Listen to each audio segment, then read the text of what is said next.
Warning, this video may contain content that may not be suitable for children or anyone else that is easily offended. Strong language, graphic content, nudity, bad jokes, and a possible idiot, aka myself, may be featured in the following clip. Viewer discretion is advised. Channel is not responsible for any damages that you receive watching this video.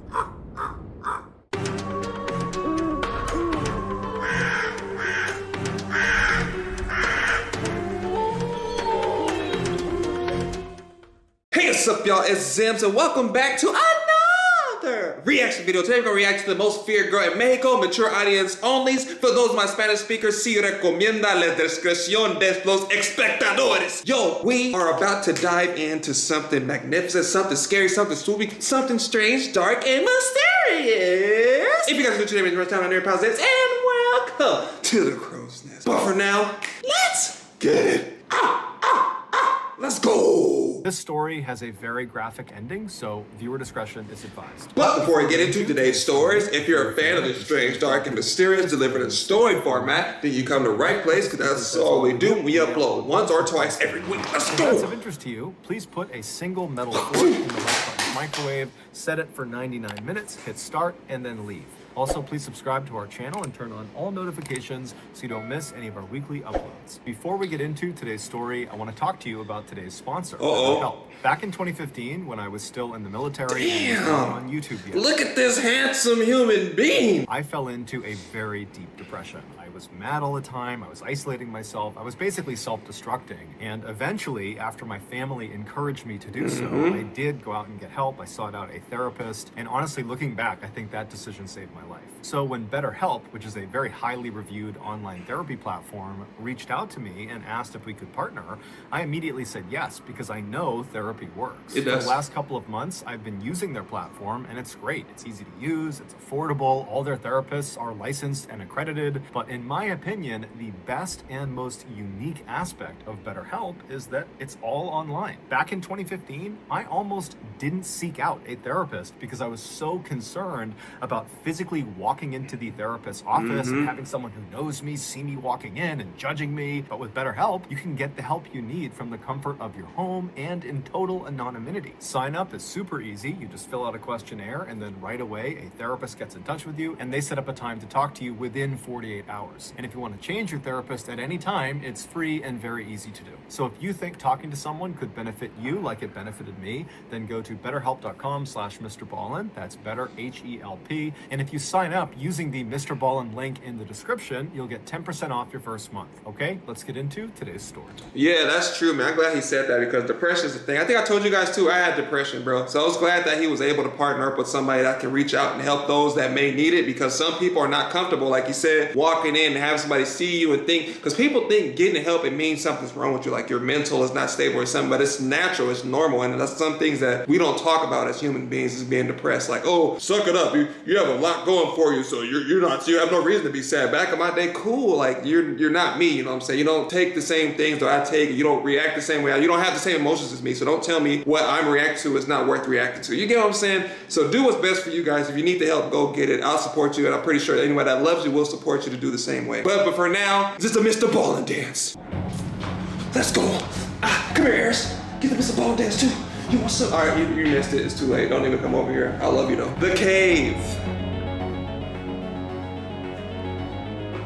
Warning, disturbing images and statements, viewer discretion is advised. The Sierra Madre Oriental is a major mountain range that starts on the southern border of Texas and Mexico and cuts 700 miles south through the northeastern section of Mexico. About halfway down this mountain range on the eastern face lies a series of caves, and situated below these caves at the foot of the mountains are several small villages that are very isolated, and they're populated primarily with illiterate poor farmers. Red flag. One night back in May of 1963, a 14-year-old boy named Sebastian Guerrero, who lived in one of these small isolated villages, decided to go for a walk up in the mountains, and he wanted to go explore the different caves. Now, this was something he did fairly regularly because there was a local rumor that there was actually hidden treasure in these different caves. Now, it's unclear if Sebastian literally believed that, or if that was just kind of an excuse to go have a look around himself. But regardless, he headed out of his house and he began walking up the mountain towards these caves. The entrance to these these caves were a couple hundred feet up the mountainside,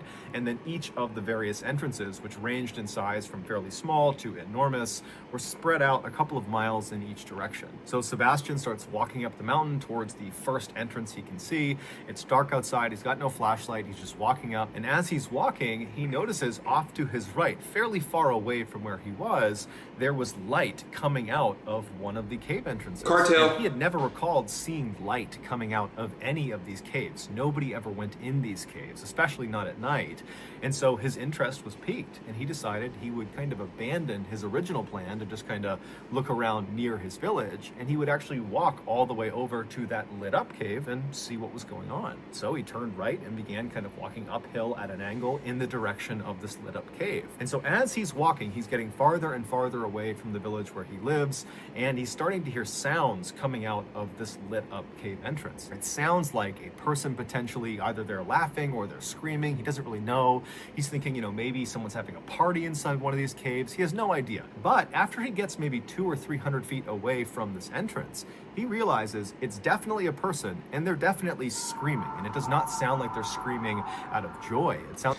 If they're not screaming out of joy, boy, that's not a party that I would like to attend. And on top of that, the first thing I said, red flag, multiple cave entrances. We all know caves is either going to get you stuck, you're going to get clapped by something, or it's going to collapse on top of you. It's always something to do with caves. I don't trust caves. And cartels and stuff in Mexico, bro, it's not a part of all Mexico. Mexico's a beautiful place, but if I hear screams, bro, hell to the no, bro. Unless Slipknot's performing on the other side of them hills, bro, I'm not trying to be there. That's why you got an MYB, bro. Mind your business. Mind your business, bro. Because sometimes I've seen it all. I even seen one time, it was back in the day, my mom stepped in. I was younger. My mom stepped in to try to help some lady because the dude was like beating her up and stuff. Like he was beating her up pretty bad, man. And she told my mom to get away from her. She don't need her help. And my mom was shocked. Like you just like that. Some people are into that. I'm pretty sure she probably got back with him after that too. It's crazy, bro. Domestic violence is a scary place to be. Although it's not having to do with this story, but it has to do with mind your business, bro. Just call the police, mind your business. Say what you saw and keep it pushing, bro. Because if he's screaming, I don't want to be the second one screaming, bro. Sounds like they're screaming because they're scared or they're in pain. And as he's getting closer and closer and closer to this cave, his anxiety is starting to ramp up because he's really starting to be frightened by what he's hearing. And he's starting to realize there's more than one person inside of this cave. In addition to the person that is screaming out, there also sounds to be a large contingent of other people that are either singing in unison or chanting in unison, but some group of people are doing something in unison while some other person is screaming out. And so he's really starting to get nervous about this cave, but he just can't help feeling curious about what was going on. And so he just continued walking until he was maybe 10 feet away from the entrance to this cave, and he plopped down behind a rock. And so he's not really sure if it's a good idea to look. He doesn't want to be spotted by whoever is in there, but finally he kind of works up the courage. He takes a deep breath, and slips out from behind the rock, and he goes right to the edge of this big opening, maybe 10 foot across opening, and he peeks his head right around the edge of the opening, and he looks inside, and what he sees causes him to just freeze in terror. Then his survival instincts just kick in, and he turns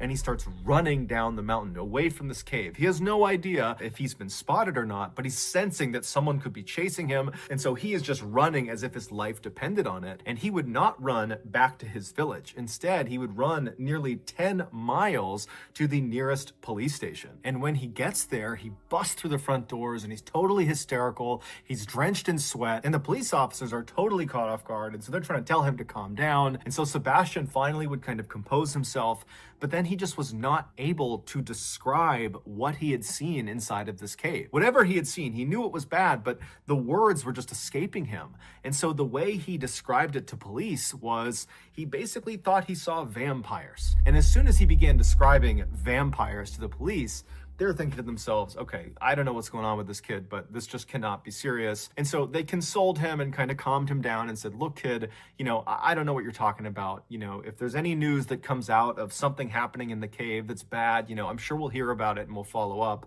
But for now, we're just going to bring you back to your village. And so at this, Sebastian was really Don't take me back to my village, bro. On top of that, do you know how scared you gotta be to run 10 miles, bro? Jason don't even chase people that far, bro. Bruh, this kid needs a scholarship. 10 miles, bro. He ran up, downhill, hit the streets, and kept running. He ran 10 miles. He ran past his home, bro, to the police station. And that's more than what most people do, and they got a phone right next to them. They don't even call the police. They don't even think about calling the police. This dude ran. Like, usually you run so far, you're like, dang, I wonder if anybody's behind me. He ran nonstop to get help, bro. Really frustrated, and he was kind of pleading with the police, like, no, you gotta take me seriously. There's something bad happening in this cave. Someone could be hurt. Someone could be dying. I don't know, but you gotta go to this cave. You gotta go see what's going on. But the police at this point, they're just not really interested. And so they ultimately do just drive him back to his village. And so he goes back into his home, the police go back to their station, and everyone just kind of goes to bed for the night. The next day, when Sebastian wakes up, he just can't shake what he saw inside of that cave. And so he would once again run back to the police station. And when he got there, he began pleading with the police, like, you gotta go see what's inside of this cave. I'm telling you, there's something awful in there. And this time, one of the police officers, his name was Luis Martinez, he would say, okay, kid, bring me to this cave and I'll have a look around. And so Luis and Sebastian, who was very grateful, they left the police station, they hopped in a police car, and they took off. And then later on in the day, the other police officers, who were not really paying attention to this cave thing, they realized that Luis and the boy had not returned yet, and Luis had not checked in via his radio. And so at some point in the afternoon that day, the other officers began calling out to Luis. They began calling him on his radio and trying to figure out what's going on, but he wasn't responding. And so the police thought that was odd, but they thought, you know what, I'm sure he'll be back soon. There's got to be an explanation for this. But the rest of the day would go by without Luis reaching out to them, and he didn't return with the boy. And so by that evening, the other officers were genuinely concerned that, something bad had happened to their colleague. And so they tried calling Luis a few more times on the radio. It didn't work. And so the officers, they made their way over to Sebastian's village, and they found Sebastian's family, believing that, maybe the boy was back and he could give some insight into where Luis went. But when they talked to Sebastian's family, they would say, hey, he's not back yet either. And so both Sebastian and Luis at this point have not talked to anyone all day, and they are missing. And so the police at this point, they realized this is an emergency. They need to figure out where these two went. And so they were kind of understaffed. And so they contacted the Mexican army, and they explained, we're missing one of our colleagues, we're missing a child from this village. And so the Mexican army would actually send out a military unit to assist them in going and finding these two people. And he should have did that in the first place, bro. Like, what police station? Like, well, we haven't heard from him. They haven't returned in an hour and a half. Everything's okay. I'm not going to call him on the radio. He's not answering the radio. He probably lost signal. 2 hours passed by. Yeah, it should be. Like, damn, bro, send another unit. What's taking y'all so long? I'll tell you guys, if I tell you I'm going to call you in an hour and I don't call you back in an hour, if I tell you I'm going somewhere and I don't return, and start call for help, bro. Because I would give you directions. I would say if I'm not okay. Send help, bro. Send newts. They show up later that night, and the police and the Mexican army, they head out to where this cave was. And when they saw what was inside the cave, it would shock the world. To understand what was found inside of this cave, we need to go back 6 months to December of 1962. Okay. That month, two brothers, Santos and Cayetano Hernandez, who made their living basically traveling around Mexico, stealing from people and swindling people, they decided they were going to pull off their biggest heist yet. They were going to rip off an entire town. Their plan was to go into a small, fairly isolated village that was populated primarily with poor and illiterate people, and they would go in there and they would convince the villagers that they, the brothers, were actually prophets of an exiled Incan god. And if these villagers did everything they said, they would make them rich. And so the village the brothers identified as their target was a place called La Yerba Buena, which was located right at the foot of the Sierra Madre Oriental, right below where that cave was that Luis and Sebastian went to investigate. And La Yerba Buena was exactly what the brothers were looking for. It was home to only about 20 families that were all very poor and illiterate, and they were very suggestible. And so right before the new year, the Hernandez brothers strolled into La Yerba Buena, and they put on this very dramatic show explaining how they were the prophets of the Incan god. And these two brothers, they were very charismatic and they were excellent salesmen. And so they really sold the lie. And these villagers, who were very vulnerable and cut off really from the rest of the world, they believed them. They thought this was their big break. They're going to be rich. We just have to do whatever they say. And so almost immediately, the villagers effectively became the Hernandez brothers' slaves. They would give them anything they wanted and do anything they wanted. But after a couple of months of this, some of the villagers started to be frustrated with the Hernandez brothers, the prophets, because it seemed like they were not really working towards making the villagers rich. No results. Instead, it just seemed like they were horribly mistreating the villagers. And it just didn't feel like this was a relationship that was benefiting the villagers. And so when this sentiment began to kind of make its way around the 70-ish people who lived in La Yerba Buena, the brothers picked up on it, and they could have, at that point, just kind of abandoned their gig. At this point, they've robbed the town dry. There's nothing left for them to give to the brothers. Right. But for whatever reason, the brothers decide instead to salvage their operation. And so the brothers, they leave the village and they go to a city that's relatively close by, and they recruit this young woman named Magdalena Solis. She was a prostitute, and they tell her, hey, we have this con we're doing in La Yerba Buena where we're pretending to be prophets of this Incan god, and they're starting not to believe our lie, and so we need you, if you're willing, to come with us and pretend to be an actual Incan goddess. Yeah, I couldn't do that. That's crazy how people can like hoodwink and bamboozle people out of their money. Like, I feel bad even if it's like a 50 cent or a quarter. Like, I don't know how people have it. It's just like, I guess it's just that survival instinct, or, they just don't want to work for it, or you just plain evil. I don't know. Some people say they do it because they can't find work, or it was the last straw and they couldn't, make money for themselves. But I mean, I feel like there's always another way. Even if you feel like you're at your lowest, that there is nothing else you can do, I feel like there's always something that you can do to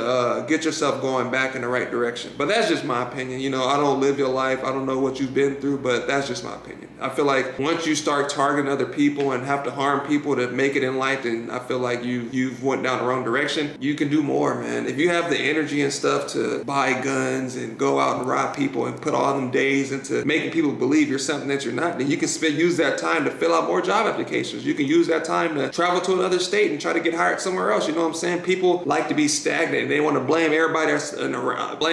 I'll stutter a lot, sorry.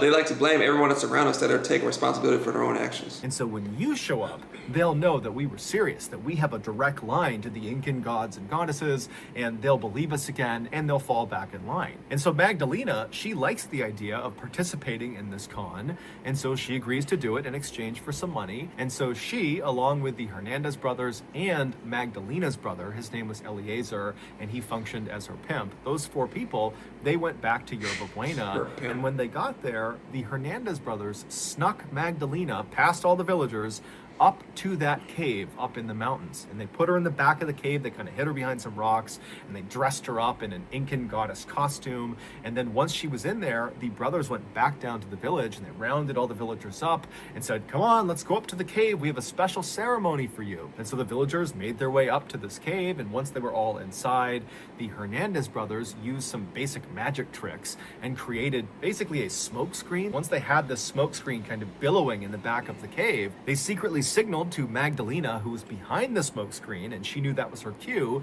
and she leapt through the smoke and she presented herself to the villagers for the first time, and she declared herself to be a reincarnated Incan goddess, and if you don't do what I tell you to do, I'm going to kill you. And so the message she was sending to the villagers was so intense, they completely believed that this was an Incan goddess, and therefore this was not a ruse. The brothers were not lying to them. This was all very real. There's a real goddess in front of us. And so they immediately fell right back in line. The plan worked exactly as the brothers wanted it to. However, there was an element of their plan they could not possibly have accounted for. And that was what Magdalena did next. Even though Magdalena was fully aware that what she was getting herself into was an act, it was a con, it was not real, despite that, as soon as she jumped through the smoke and was standing in front of the villagers for the first time and saw the looks on these people's faces as they stared up at her, and she saw their reverence for her, it had this profound impact on her. This is a woman who's never had control in her life. She's been a prostitute since a young age, and here she is, the most powerful person in the room, and it's not even close. I would have checked the script, because I don't remember them saying to Sarah to say all that extra behind the scene and direct director's cut type shit she was saying. This crazy, bruh. No, she's not in control. I mean, you are in control. If you're a prostitute, are you not? I mean, you're in control of your body. You're in control of what customer you go to. So you've been in control. You just want power. I don't think it's necessarily control. You just want to rule over people. I feel like you get more followers when you're respected more than feared. That's just me. People are doing it. I'd rather have people that want to do stuff for me because they want to than they just doing it because they're scared of me. I don't know. That's just how I feel though. And it got to her head. And so when she left the cave that night, she literally believed she was a reincarnated Incan goddess, and she was not a merciful one. Within the first few days of her stay at La Yerba Buena, Magdalena used threats of violence on the villagers to completely take over the village. She very easily supplanted the Hernandez brothers at the top of the power structure. Now, the Hernandez brothers probably were quite surprised to see this happen because they were expecting Magdalena to play more of a prop role to keep them in power, not the other way around. But ultimately, they kind of just went along with it because through Magdalena's control over the villagers, they were able to continue to exploit the villagers. And so they were getting what they wanted out of this relationship. Within a few weeks of being in La Yerba Buena, Magdalena was not only abusing every villager in every horrible way imaginable, she also was becoming completely delusional. She convinced herself that in order to survive, she needed to start drinking blood. And so she demanded all the villagers provide her with blood. And so in fear of retribution, the villagers began slaughtering all of their farm animals and their own pets so Magdalena could drink their blood. For weeks and weeks and weeks, the horrible abuse Magdalena would dole out on the villagers would continue, and these blood rituals would continue. And then finally, sometime in April, 2 of the villagers decided, you know what, I've had enough. I don't believe Magdalena is actually an Incan goddess. I don't believe the Hernandez brothers are actually prophets. I think this is all a scam. And so they decided the way they would handle this is they were just going to flee the village. Now, somehow their plans to run away got out, and the Hernandez brothers found out about it, and they, in turn, told Magdalena about it. And when she heard the news, she immediately told everyone in the village to make their way up to the cave for a special ceremony. So all the villagers, including the 2 people that were planning on running away, they made their way up to the cave, and once everyone was inside, Magdalena walked to the front of the group, and she pointed at the 2 dissenters, the 2 people that were planning on running, and she demanded that the rest of the villagers kill them. And on the spot, all of the other villagers jumped on top of the 2 dissenters and they lynched them. They beat them to death in the cave. And then after these 2 people have been killed, Magdalena orders their bodies be strung up on these 2 pikes she had set up in the back of the cave because she knew what she was going to be doing up in this cave. And so after these 2 bodies were strung up on these pikes, Magdalena grabs a chalice and she walks over to these 2 bodies and she presses the chalice up against their bodies where they're bleeding from, and she fills it up and then she drinks from the chalice. And at this point, everything changed. Suddenly, Magdalena understood that it wasn't good enough to just be drinking animal blood. That was not enough to keep her, a goddess, alive. She now could only consume human blood. Yep, right up until she get herpes. Yep, you're a queen. As soon as that bum appear, they're definitely gonna see through that because you're supposed to be immortal. You're supposed to be not be able to get sick, all that stuff, bro.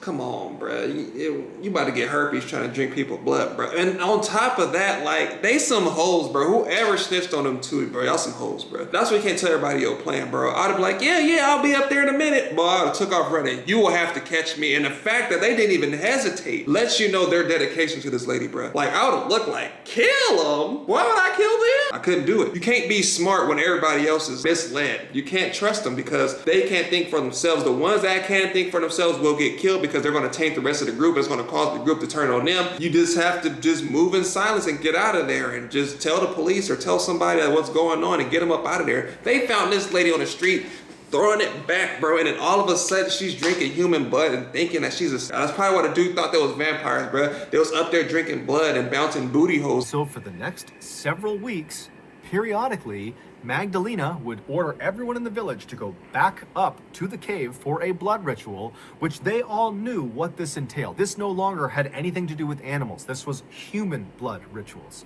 She would order them up and they would have no idea who was going to be the sacrifice.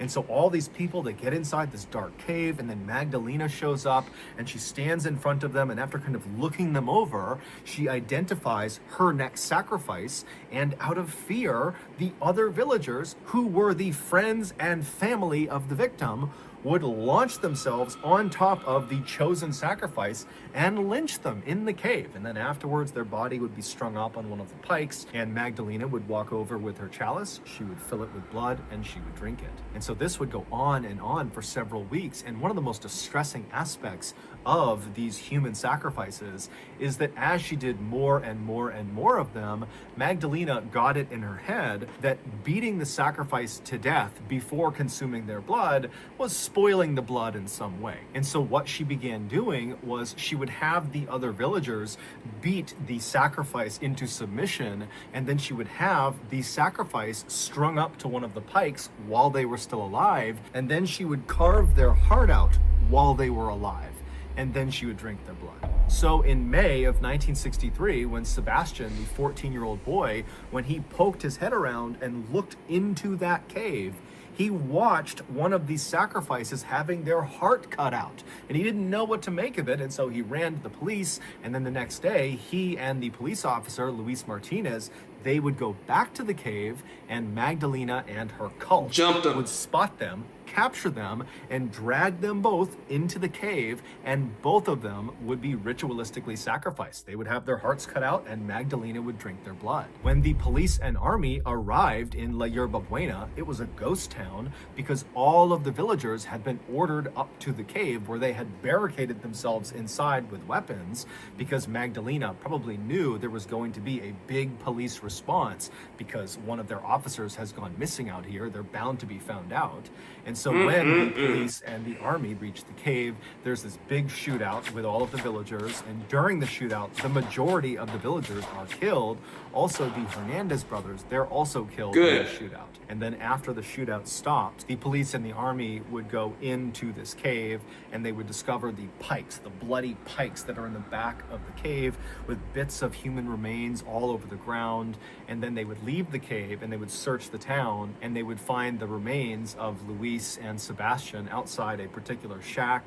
And then inside the shack was Magdalena and her brother Eliezer. They were still alive. They were trying to hide from the authorities. Don't hide now. And so they would be arrested. It's believed Magdalena sacrificed and drank the blood of at least 15 of the villagers over a 6-week period. 6 weeks? However, the only remains to be positively identified were Luis Martinez and Sebastian Guerrero. Ultimately, Magdalena and her brother Eliezer were sentenced to 50 years in prison, and all of the surviving villagers who participated in these sacrifices or who participated in the shootout with police and the army, they were given 30 years in prison. Amazingly, none of the villagers ever testified against Magdalena or her brother, despite the fact they were almost certainly offered reduced sentences in exchange for their testimony. Clearly, they were more terrified of the Incan goddess than they were terrified of the prospect of 30 years in prison. 50 years? Bruh. How the hell they don't talk about her? They be talking about Aileen Worson, the worst serial killer. And bro, this lady killed 15 people in 6 weeks, bro, and drank their blood. And I haven't heard of this lady, bro. This is disturbing because you always hear about Ted Bundy, and you got people like this. You turned a prostitute into a vampire, bro. That's what happened. Everybody can't have that taste of power because stuff like this is gonna happen, bro. That's insane. Kids too. Parents was sacrificing their kids, like, here, take them. I feel sorry for the police officer because he was the only one that went up there and helped him, bro. So God bless him and that little boy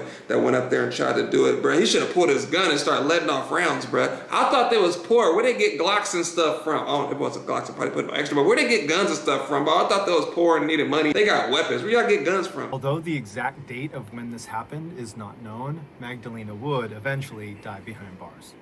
So that's going to do it, guys. If you got something out of today's episode and you haven't done this already, please put a single metal fork in the like button's microwave, set it for 99 minutes, hit start, and then leave. Also, please subscribe to our channel and turn on all notifications so you don't miss any of our weekly 1 or 2 video uploads. We are now selling merchandise like flannels and hats and sweatshirts and all sorts of stuff. If you're interested, go to shopmrballen.com. If you want to learn about upcoming deals and promotions for our shop, go to our shop's Instagram page. The username is shopmrballen. Mrballen. If you want to get in touch with me, you can direct message me on Instagram or on Twitter. My username for both platforms is the same. It's just Mrballen. I also have a ton of content over on TikTok where my username is also Mrballen. We also have a second YouTube channel just called Mrballen Shorts where we post random short videos and lost episodes. We also have a Facebook page just called Mrballen where we post condensed versions of the longer episodes you see on YouTube. If you have a story suggestion, please submit it to our subreddit just called Mrballen. It's linked in the description below. So whether I see you on Instagram, Twitter, TikTok, Reddit, YouTube, Facebook, or some combination, just know that I really appreciate your support. And until next time, that's going to do it. See ya. Yo, but dang, man. Let me know down in the comment section if you heard about this lady, bro. She was dangerous in Mexico. This video, viewer discretion is advised from my español speaker. Si recomienda la discreción de los espectadores. Man, hit that like button to subscribe button, support your boy. This video is by Mrballen, so you guys have a rape issue. Subscribe to my script box. Click on the link and watch the video in entirety because I was pausing and stopping and talking through the whole thing. If you guys are channel, my Reprisalzems, and welcome to the Crow's Den. But again, thank you guys for watching, and I'll see you guys next time. Stay out of caves, stay away from prostitutes, and stay away from anybody saying they're a Tika guy, whatever they want to say, bro.